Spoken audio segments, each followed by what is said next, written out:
Hey, this figure it out.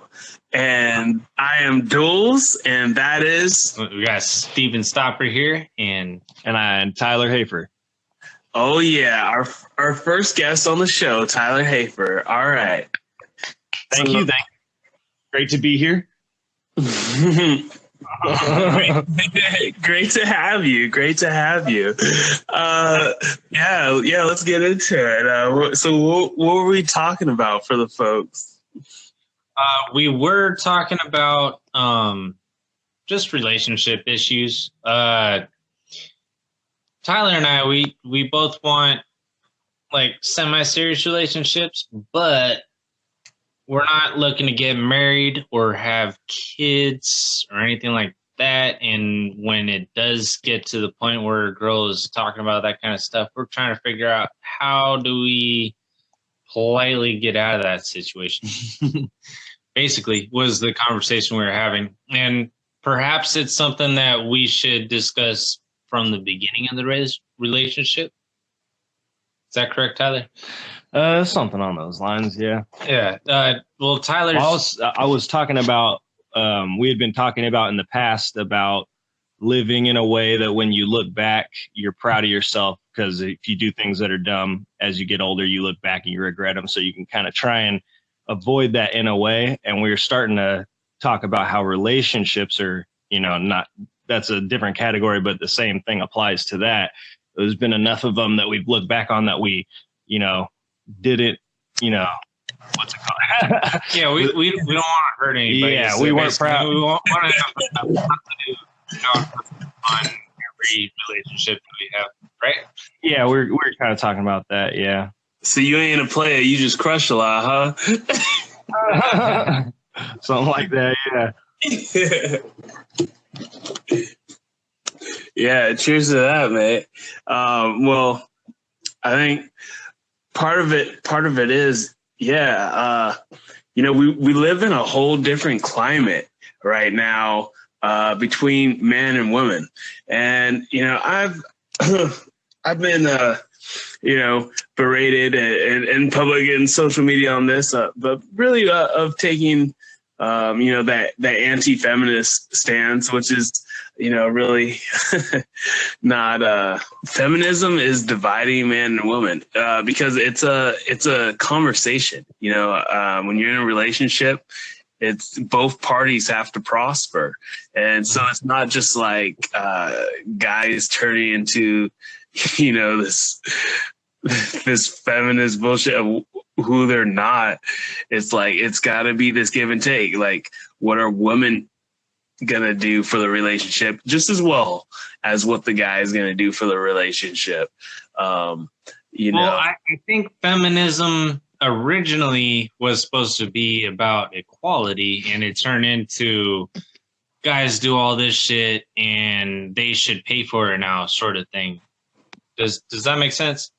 Mm-hmm. Mm-hmm.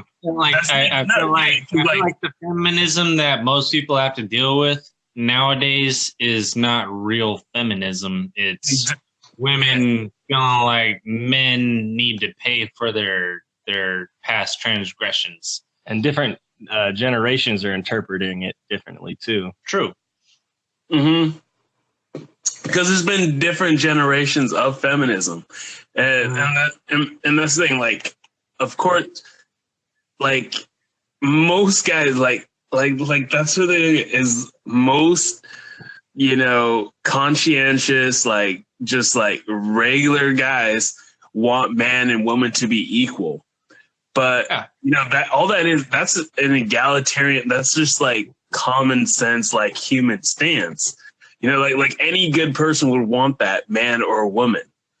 But this new wave of feminism is calling for really something different, of where they're like trying to demand these rights of man and woman being equal. But when people have to realize, everyone has different privileges.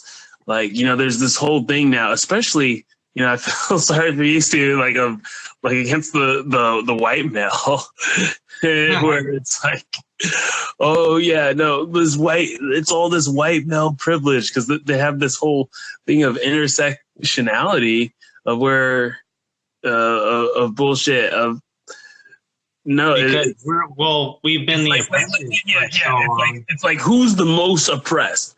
It's like how can we shape society to like feel our victimhood when it should just be like, no, how can we raise each other up and stop playing these victim roles? Obviously, bad things happen to everyone. Bad things happen to good people all the time. Like, what are you, naive? Like you should have figured that out by you were at least 7 years old, at least, if not earlier. So like what this, everybody's oppressed in some way.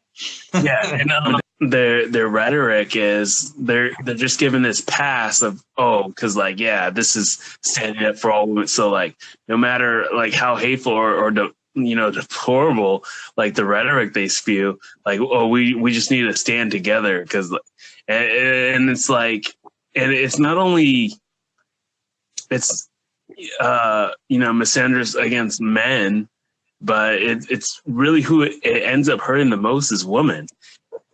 Mm-hmm. And now we have these women who don't want to look at themselves to figure into like, despite guys doing all these hoops and loops to try to impress women, because that's the way it's always been.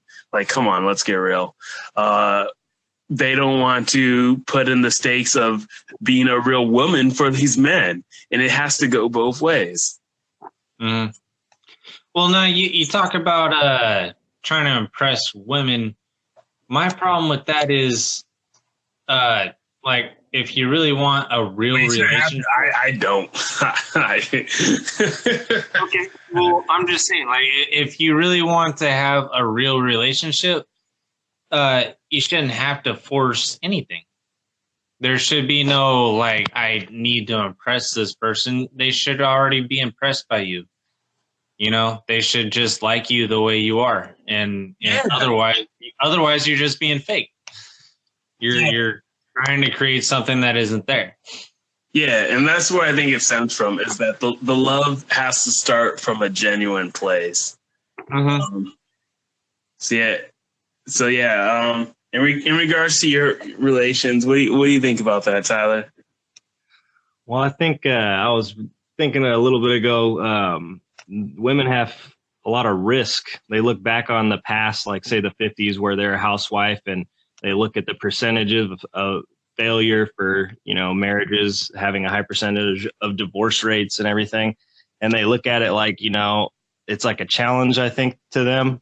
And they want to step up to that challenge. And it's almost forced them to kind of, want to walk the same path as a man. Cause at the end of the day, they want to be able to support themselves, but it changes the whole game for everybody when a huge percentage of them do that. And I don't know what it's like to be a woman, so, but I'm pretty sure that they do feel. Well, I do, baby. But I think they got a lot of risk that they're trying to avoid, and it takes a lot of years to pull all that off. And by the time they're 35 and thinking about their first kid, a lot has passed them by. And I mean, if I look back into the 50s, if you do love your woman and you're with her and you guys are a good team, I mean, shoot, I have no problem going out and, getting the job and taking care of the whole family financially. It's kind of, a semi-masculine thing to do anyways, and I'm not trying to say women should do things.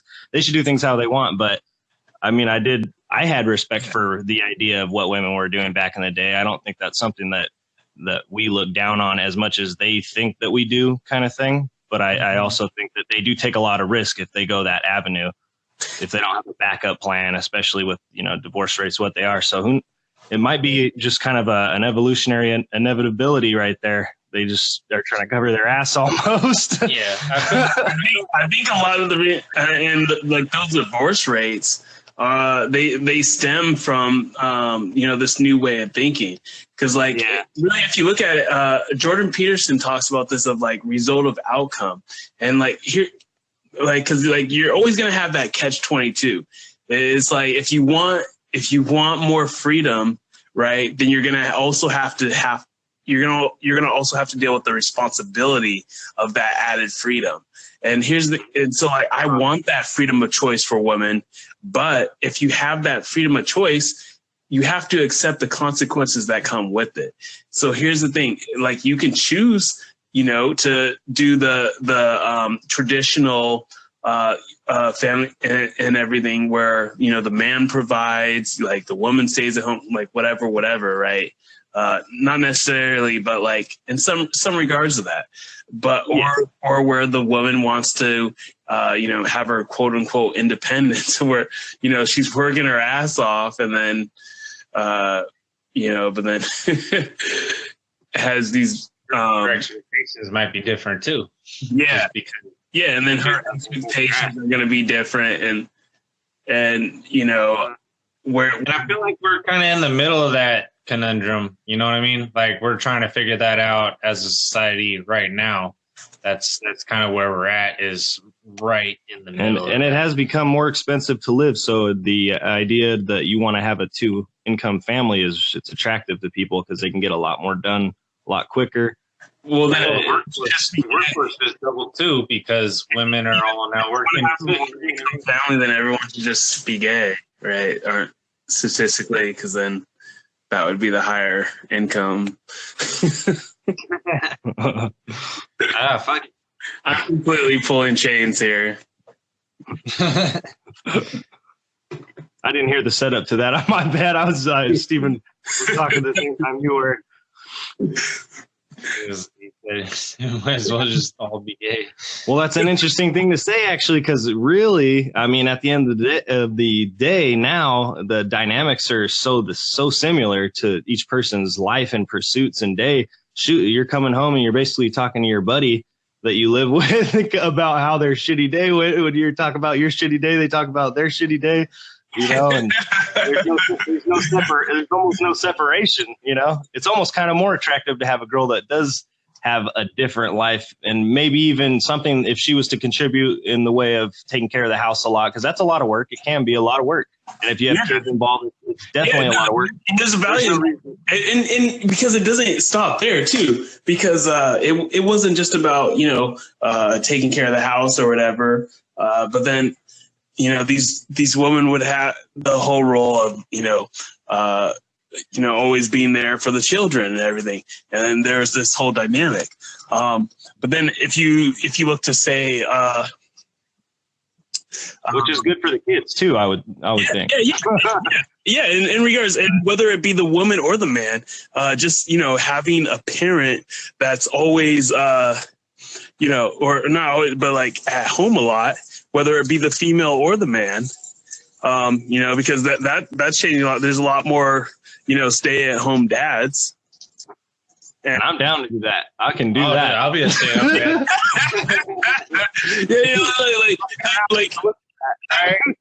Woman. Yeah. In 10 years, I'm gonna expect. Trade-off, though. That's the trade-off. If more women want to be the breadwinners and whatnot, then there's got to be more stay-at-home dads. Like that's just there's gonna be, there has to be that balance of the family play. So and it's great because women have the freedom to choose their roles. It really depends on what she makes. You have to realize what role you choose, that's gonna depend. That's gonna play a determinant in your privileges and also the things that suck.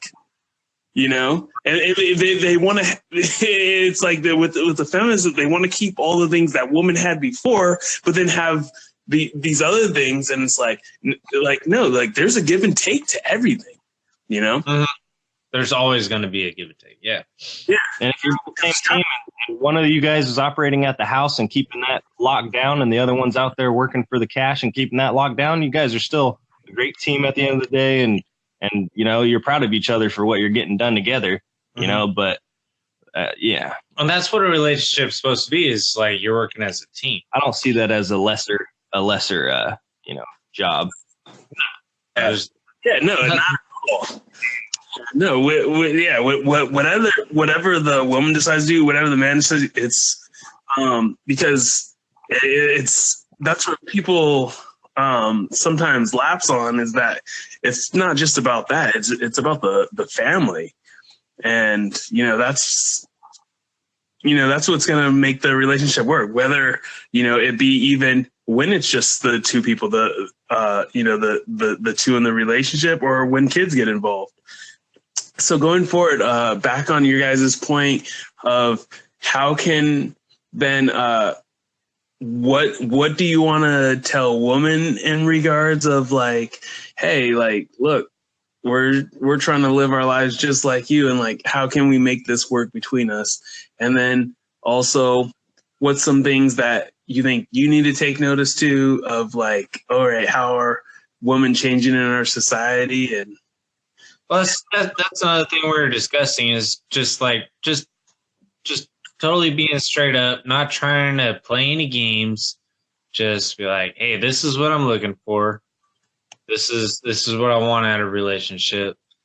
And the other person, part of that is just keeping a decent pace, not a pace that's going to set you up for becoming a statistic where you jump into this relationship and then the honeymoon phase ends. You got to weather that honeymoon phase, have fun with it. If it's you come out on the other side, because a lot of the time people change, and if you get people become more themselves. I feel like they become more comfortable, and then they start acting more like themselves, or start really trying to. And it depends on their experiences too. True. But a lot of people seem to have an agenda when they're in a relationship. That might be the wrong word. Force you into that like what they want out of a relationship. They try to make you into the person that they want you to be, not yourself necessarily. Mm-hmm. And that becomes an issue, and that's where a lot of relationships, I feel like, end. Is where one person's like, all right, well, I need somebody who can do this, this, and this. Well, that's maybe not what the other person's. And we were talking about into. We were talking about too, if you want to be not caught out of pocket, emotionally or morally, you do have to realize that if you do see it not working and the person is putting in a lot of, emotional investments and everything, there is a point where you have to draw a line and stop it before it goes too far, because that is the part where you look back, like we were saying, and you feel bad, because that is the road that you come up to cross, and you realize that you could be doing some damage to this person, and it's not necessarily your place to do that. So if you do recognize it and you've done it a few times, and then you talk to them, and you see how much it fucks up their life for how long sometimes, and whatnot. I feel like that when you do run into that crossroad, you do want to make sure that you're respectful and say, hey, it's not working out. Like this has been nice, kind of thing. It's hard to say, it depends on your relationship with that person, but you got to find a way to not do as much damage as you can. Well, yeah, like I don't want to hurt any of the girls that I date. You know what I mean?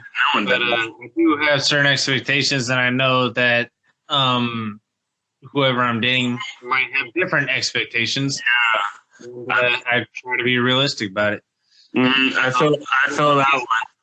I really was talking to a girl. She's like, well, I think you have these expectations. I was like, well, no, you're just like projecting expectations on me. I literally had no expectations. Well, there should be. There should. Like, it should just be, just like friends, like me and you, or me and Tyler, where, other than us being able to get along, but if you and Tyler had a pussy. Yeah. And work together. Well, let me finish. And we're like, on top of that, like, we're also sexually attracted to each other. You know what I mean? That's the only difference. Other than that, like, I want me and you to get along. I want me and Tyler to get along. I want me and any of my other friends to get along. But with a girlfriend, the only difference to me is just sex. That's it. That's the only difference? That's kind of weird, bro. I gotta throw that because like saying I agree wholeheartedly that like it needs to be like a friendship first, but I think it's just a way different dynamic. That thing between like guy friends and girlfriends, and then a relationship. I mean, that could be why I'm single right now. I don't know. Yes, ex-Marine chicks that like to slap them around and shit. Hey. She's like, "Give me a beer, babe." That is not how that played out. That's that whole homogenizing of the understand. Your exes. I know your exes. I believe them.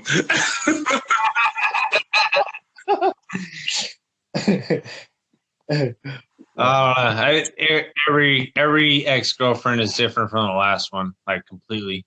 Yeah, so, you only date militant chicks or psychopaths. So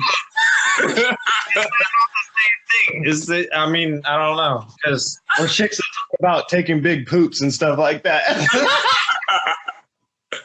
Yeah. Is this shit on Steven right now? Or what? Yeah. Only because it's so fun. I'm okay. That's not reason. We're not shitting on you to be mean. We're shitting on you because it's fun.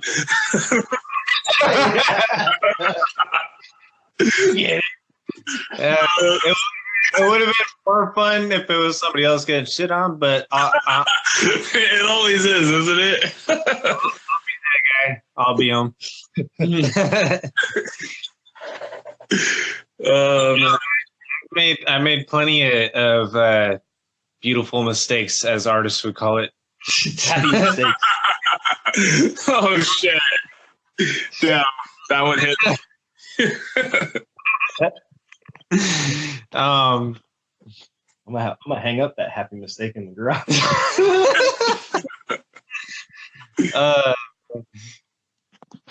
I really feel like it's like a friendship in which obviously you're sexually attracted to each other too. Like that's how I feel like a relationship should be. Well, yeah, there's that, but I feel like dynamic whatsoever. So like none of that really plays out, and like with between a male and a female, all of a sudden there's a whole another dynamic that you have to deal with on top of just being friends. I don't think it's just sex. I feel like with the relationship, they're gonna have your baby and all that too. Yeah, well, that's all bred into them. Like, there's nothing you can do about that. Like, and guys are the same way. Like, we're it's in our genetics to act a certain way towards that whole thing. You know what I'm gonna miss in 10 years? I'm gonna miss femininity. That's what I'm gonna miss.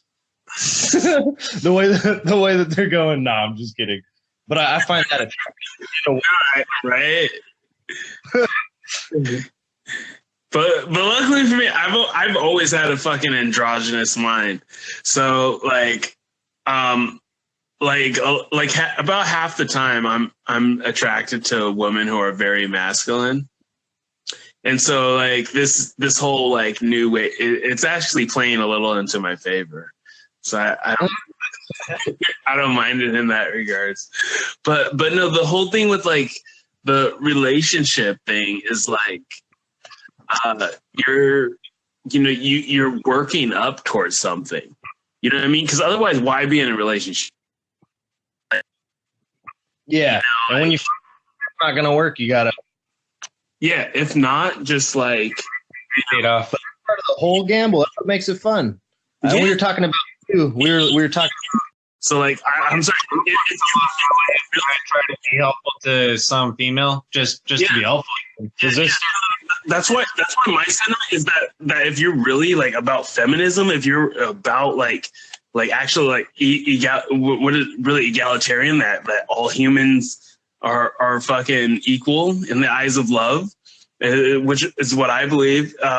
Then then yeah, you wouldn't do this feminist shit because all is tearing you apart from the men that love you. Like it's like you have this victimhood, you have this like it's us against them mentality, and if anyone says anything that disagrees with that, then they're the enemy. You know, like, and it's like if you're gonna put men as the enemy. Like, good luck with that sad, lonely life, darling. Like, right? Yeah, we were talking about that too, and I think they'll end up learning that, you know, not in the not too near future or not too far future. The whole saying, "He who cares less wins." Is that how it went? Yeah, Tyler brought that up, and that's kind of a fucked up way to think too. Because that's not how it's supposed to be.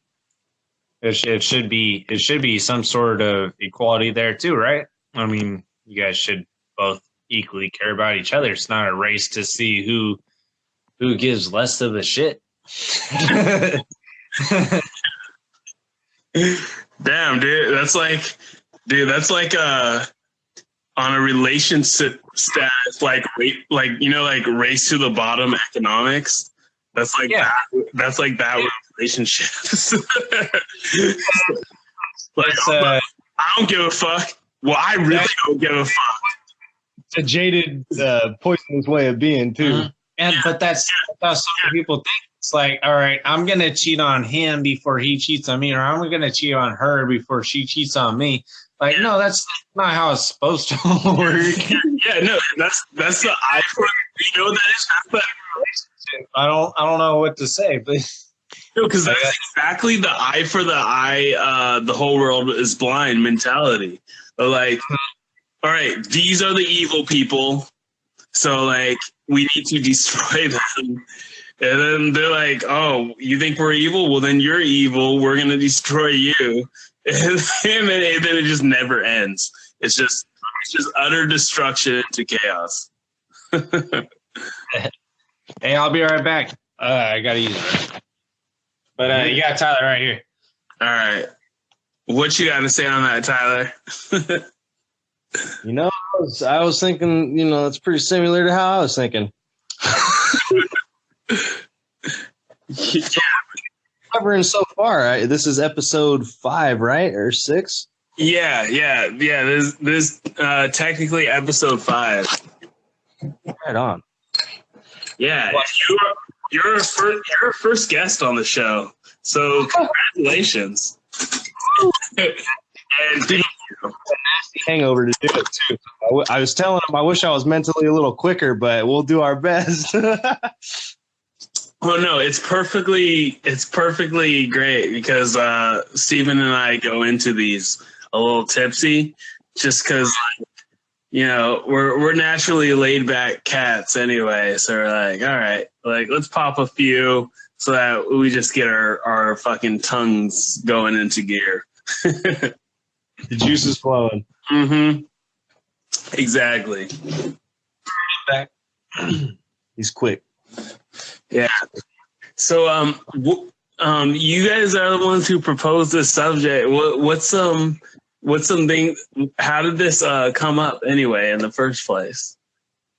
Ooh, yeah. I think it was. I was having thoughts on. I had recently talked to a chick that I was talking to, and she got into, you know, really her feelings and stuff like that, and I pretty much broke it off really quickly to avoid causing any problems and stuff. And I was honest about all of it, and she appreciated the honesty.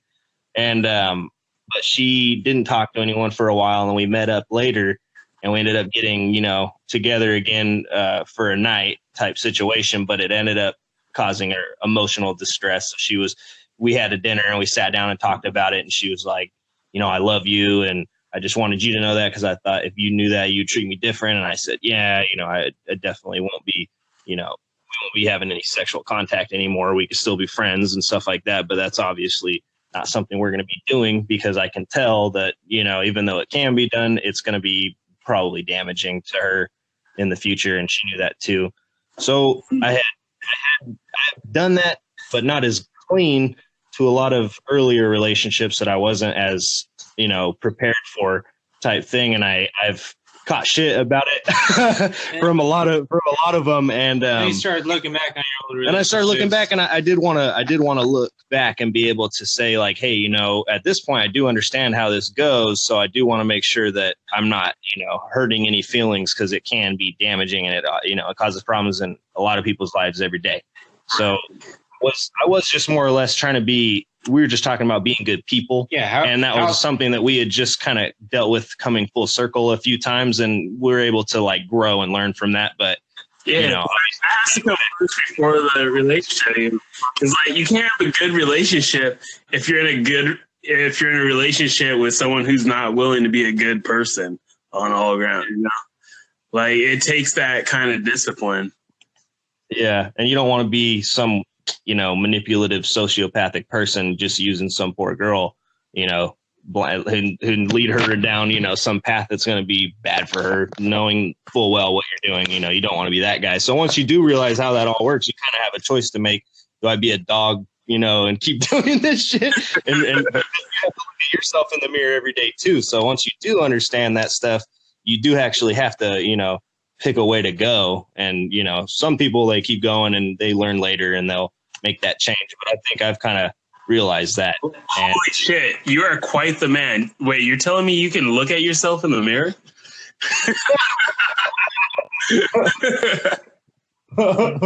Yeah, but I mean, like, you want to have a positive impact on the world. You don't want to have a negative impact on the world. You don't want women dating these guys saying that they're gonna be some assholes. If anything, it's giving them ammunition to keep doing exactly what they're doing.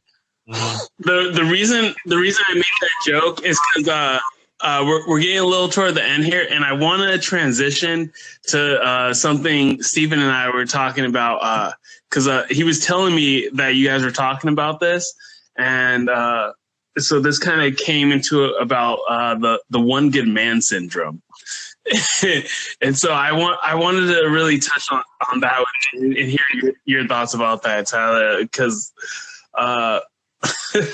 there's a lot of guys out there who are white knighting like a motherfucker, and they're becoming like basically like the token wives to this whole new wave feminist movement of like, oh yeah, like, see, I believe all this shit because I'm the good guy.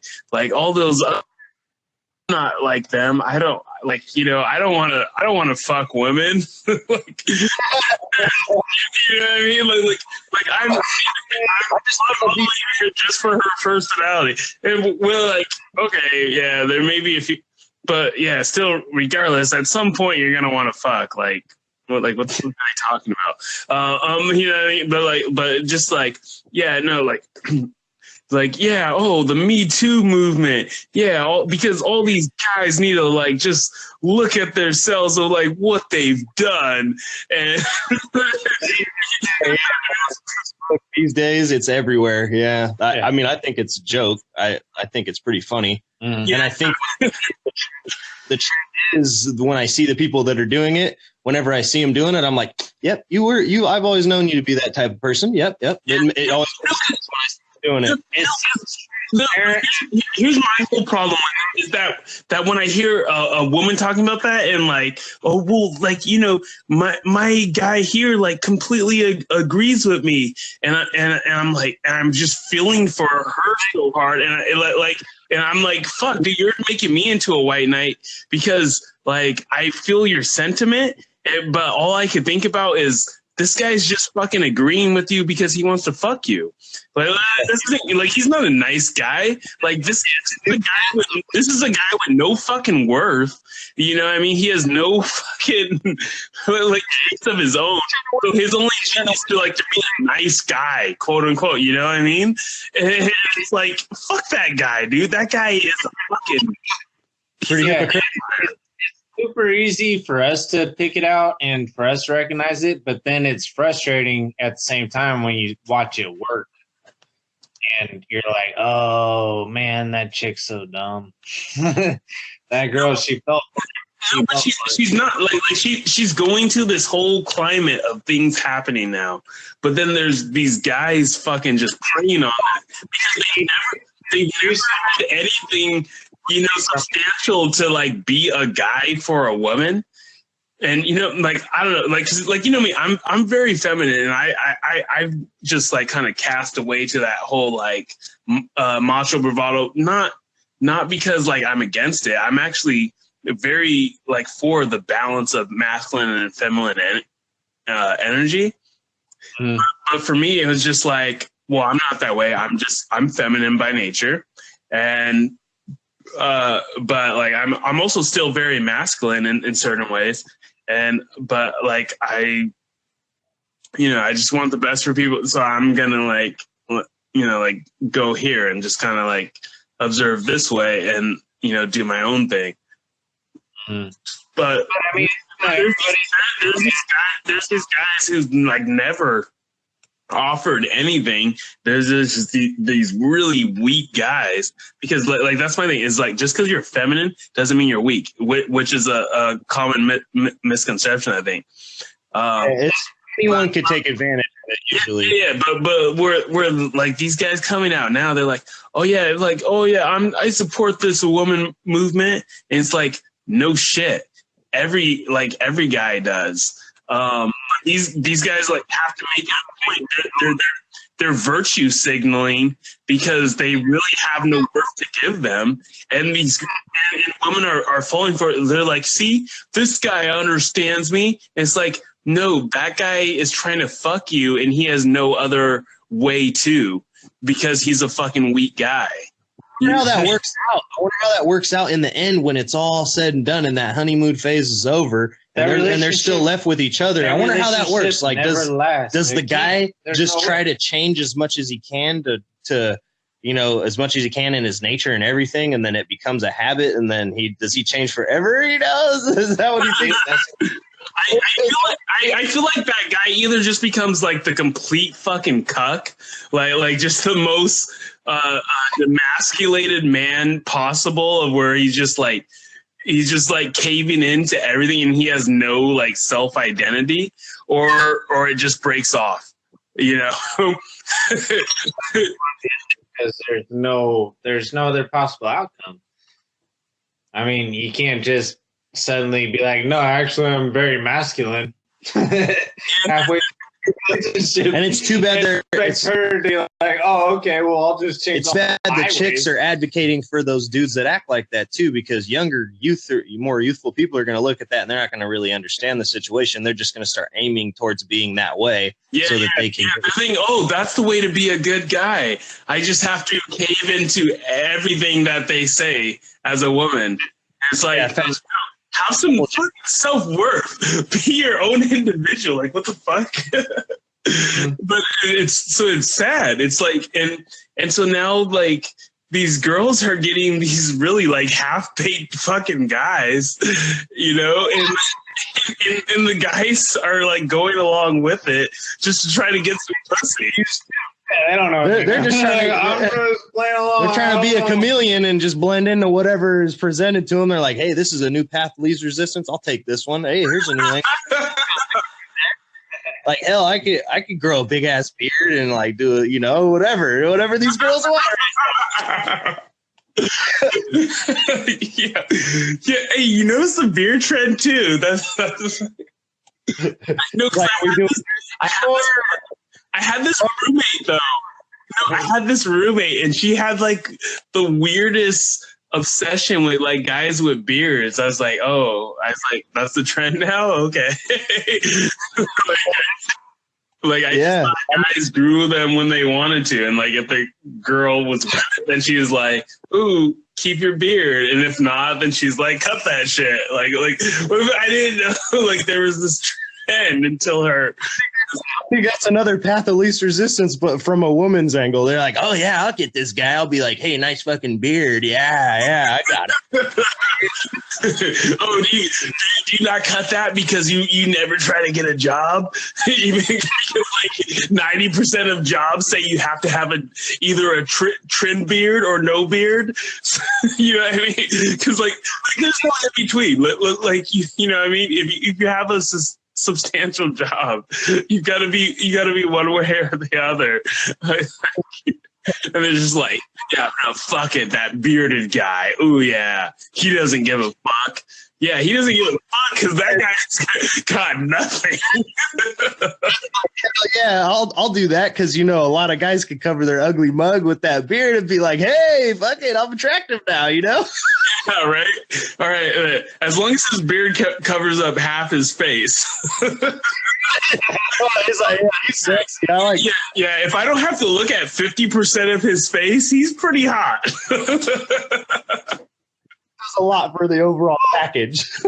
that whole thing is weird too, because like I get hit like when I was working at a casino in Sacramento, I get hit on by a whole certain group of chicks. Like I'd get attention from these certain girls when I have my contacts in, and then I switch to glasses, and all of a sudden a whole different group of girls start coming up and trying to talk to me. And the other girls that were talking to me and were giving me attention weren't really giving me the time of day anymore. That sounds like some fetishy shit, dude. Yeah. I mean, all right, isn't that the same thing? Like you grow a beard out, all of a sudden all these girls that like beards are all into you. You put glasses on, all of a sudden all these girls that like nerds are all into you. I don't know what's going on. I'm just saying, like, what's the difference? I had to laugh the other day. I did have a beard because I only clean pools, so I can grow. But I had this girl saying, "Oh, nice beard and everything," and I was like, I'm glad it's a trend because I get to be super lazy now. I don't even have to trim my fucking beard. Right? It's like, wait, I don't even have to like do like common hygiene no more.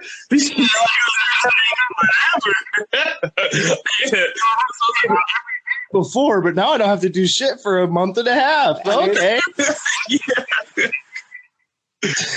No, I'm in the business now. Like before, it's like, man, dude, I'm depressed. I can't get a chick, and then chicks are just like, yo, we don't give a fuck. All right. Me either, chick. I don't give a fuck because I'm fucking depressed. Like you're just, I don't know what's wrong with you. I guess. Let's just depress the whole fucking world out. Let's just all get more depressed.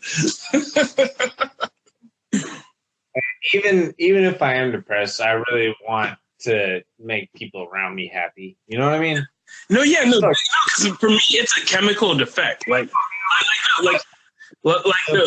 doesn't matter. Like if I like fucking 99% tile and gate, like fucking when I got fucking like a perfect math SAT score, it didn't matter. Like I was still fucking depressed.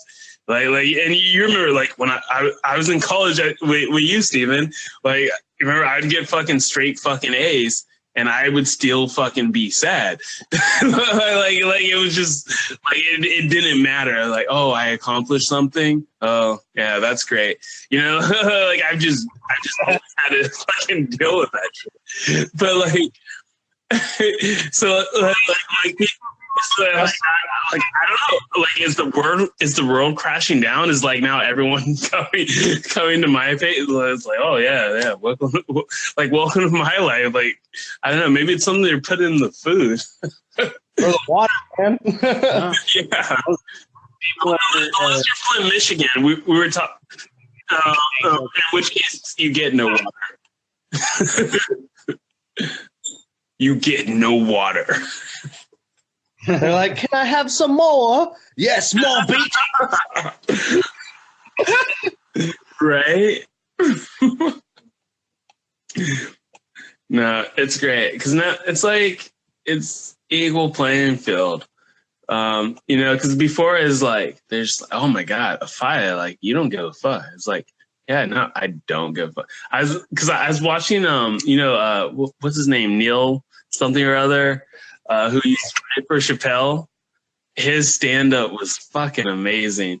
Like, because like, he was talking about he was like the first person like to really talk about like depression in a real way of yeah, and like no, dude, like it's not that I have low self-esteem. I just don't have any self-esteem. Like I'm just like, oh. I think I did see that one. Oh my, yeah. The special is called 3 Mics. It's on Netflix. It's fucking hilarious. And I was like, oh my God, dude, I fox with you. So how did you get, in case anyone that's listening that's dealing with depression? How did I beat it? Yeah, like get through it. It wasn't a past, right? And no, I mean, I don't know that I did. Like, I do for a time being, and then it comes back. Like it's like, basically, I don't know, like because I have to go like far and beyond anyone else to like be happy. So I'll just like work my, you know what I mean? I'll work my ass off to like get certain goals that like wouldn't be possible for anyone else, you know, like, cause like one thing, like, you know, I didn't have like a father figure. I didn't have any money growing up. And I always figured that like, you know, I'd never be able to like travel the world. And so like, then I just made that fucking shit happen. And I was like, and so then I had to be like, yeah, like regardless of all circumstances, like I was a poor black dude with no dad. So stereotypically, right, I wasn't going nowhere. And I was like, look, yeah, but I fucking travel the world, bitch. And like, you know, like, and I'm just always constantly like trying to do shit like that. And I also stay as much away as I can from social media, despite needing social media for a business. Like I'll put posts up here and there. And they're really like, honestly, I put posts up that I think are funny, even though maybe most of my followers may not think they're funny, but they're funny to me in a like sarcastic, tongue-in-cheek way. And but a lot of people connect with it. And like, so like, I honestly like live off those connections. And so I think that's what it, like, just a battle of like despite however you're feeling, still like pushing yourself out there and making the effort to try, you know? Yeah. I think a lot of people, we are social animals too. We get stimulation from that, you know, and it's definitely a lot of people they do have a job, you know, they're under the gun all the time and trying to make these bills and stuff. And a lot of people, you know, unfortunately don't have what they need to give them the stimulation and stuff like that. And they get caught, you know, not doing it or not being around people and stuff for a long period of time. And yeah, you definitely get stuck in your own head for sure in a million ways. And honestly, that's the world. But the thing is, like, despite how the world, like, because it'll put you in this way of where, how would I say it? Like, you're really trying to like appropriate yourself within the presence of how things are. When I don't know, like I really felt like I don't need to like as much as I can, even though I'll still at some point have to like, you know, reach out, just like putting myself out there as fucking weird and fucked up as I am. Mm-hmm. And then just see who connects with it. Cause really, I just live off the connections. That's really what keeps me thriving. I hear you on that one. I'm the same way. I like to have my, I have good friends that I recognize as good people and and I like to have them around. And I've actually kind of like imported them around to keep them around me and stuff, because they actually are the majority of where I get my happiness from too, is just being around these guys and stuff, especially, you know, while we're all in the same age group trying to figure everything out at the same time and stuff. It's pretty cool. Without that too, I don't even know, man. That would be a whole different thing. But a lot of people definitely don't have that and can't create that situation too easily. So it's cool that I have it. I'm glad to have that. All right, we're back. Okay, yeah. All right, folks listening. The connection got disconnected for a second. What was the thought? Woo! That's tough. I don't know. I feel like the main point was like we're all equal human beings. We're not all trying to get one over on everybody else. And let's work together and appreciate each other despite our gender roles. Right. Because you know, that's a general. I really feel the Judeo-Christian principles always, you know, apply into the sacrifices we need to make to better our lives. And so in regards to like my depression and everything, we really need to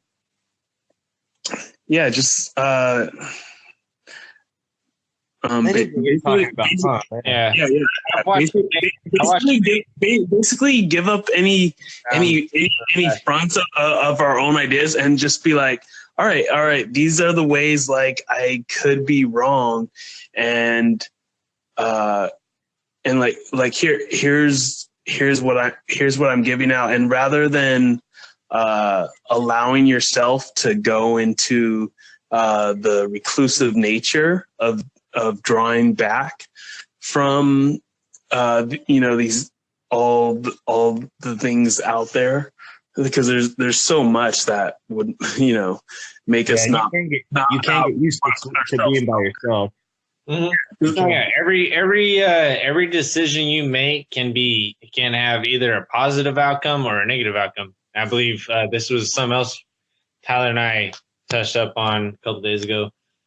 It's really easy sometimes to just take the negative outcome just to be lazy, but it is laziness. And really, like, if you really think about it, it's about the consequences are gonna be, perhaps the positive outcome is the better way to go, and you should really try to aim for that and enjoy the process, because because you're doing the right thing, and it might be harder to take the easy, the better, or the good route.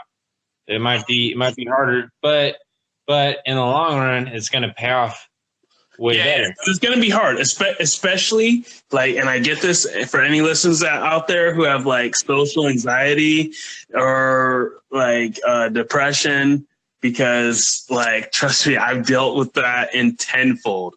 You know what I mean?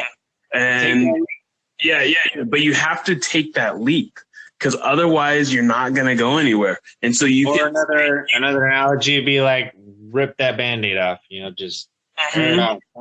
If you always do what you've always done, you'll always get what you always got. Exactly. So you got to change it. But snap, brother. Like, word.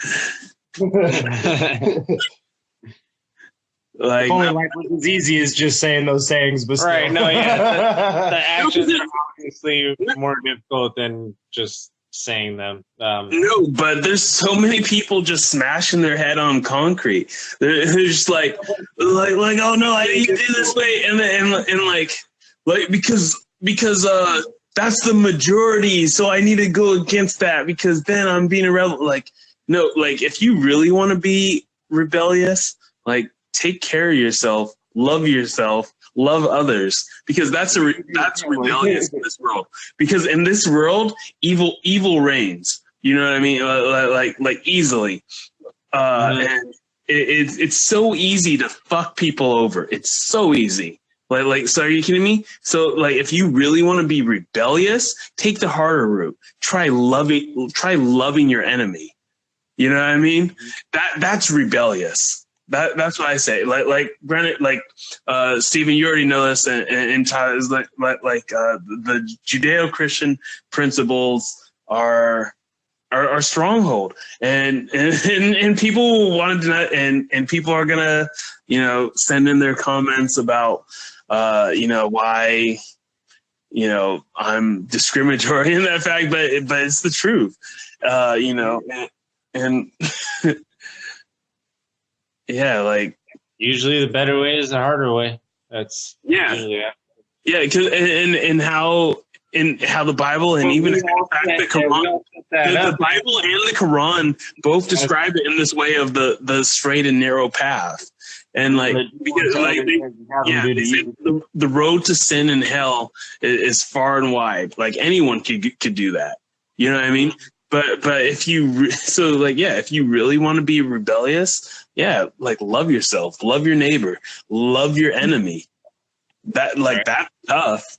You know what I mean? But if you could do that, if you can make that sacrifice, like that's a rebellious sacrifice, because everyone else is doing the opposite, and because it's easy. And everyone else suffering from, the mental effects of all that, you could appreciate going the other way and not having to constantly think those negative thoughts that you would have been involved in or constantly are dealing with. It's a whole better, healthier way of being. Yeah, because I mean, for me, this is just like my testament. Like, if it wasn't for Christ, I would definitely have been dead by now. You know what I mean? It's only because I was able to try to do my due diligence and following that path, because I knew it was right, and that's helped me so much, despite everything I've went through of being kidnapped, of being left with very hateful and evil adults, of being very different within a homogenous society, and that's really what's got me through is that love of Jesus Christ. That's why I have no shame in saying that. And even if I kick the bucket in a few years, still my life was tenfold better, just by going that route of holding to my rebellion, because I think the rebellious nature of humans is very innate, and I think that if we stick to what we truly believe and don't try to go to the hottest trend of whether it be liberal or conservative, whether it be feminist or authoritarian or what have you, or if you stick to if you let society make you go down and play pool and smoke cigars, you're gonna end up a jackass. Yeah. That's a great analogy. Yeah. So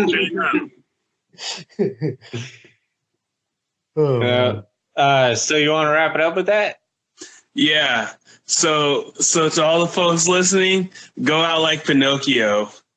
Do your due, follow Jiminy the Cricket. He's gonna lead you the right way. Stop ignoring him. And don't ignore him, and become a real boy or a real girl or whatever realness you need to.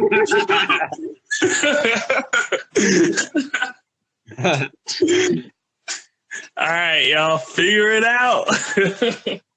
All right, good talk, man. Yeah.